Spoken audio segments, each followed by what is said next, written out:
Snažíš sa v škole? Ochraňuješ Evu? No, niekedy som tam. No mám tu napísané, že si skvelý brat. No. A že doma pomáhaš doma s prácami. To je pravda?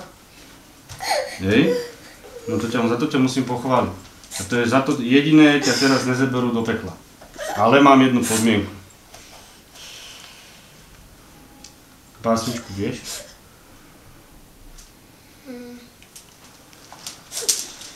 Počuješ tu retas? Tak hovor básničku.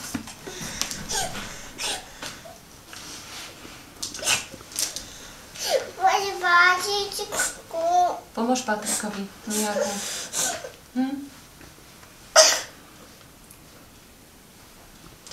Patrik, básničku. 10 Božích prikázaní vieš? Ja som Pán tvoj Boh, nebudeš mať iný Boh, okrem mňa by sa im kláňal. Nevezmeš meno Bože nadarmo.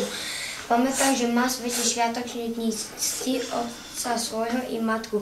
Nezabiješ, nezmeniš, nepokradneš, nebudeš krivo svedčiť proti svojmu blížnemu, nebudeš túžiť po manželke svojho blížneho, nebudeš túžiť po majetku svojho blížneho.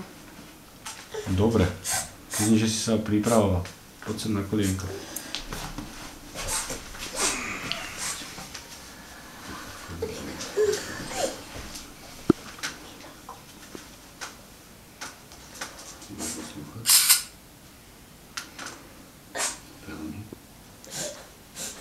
Dobre, postav sa. Keď nebudeš poslúchať, dojde len čert. Rozumieš? A zoberie si ťa. A uvidíme, čo si pod tým stromčekom naozaj nájdeš.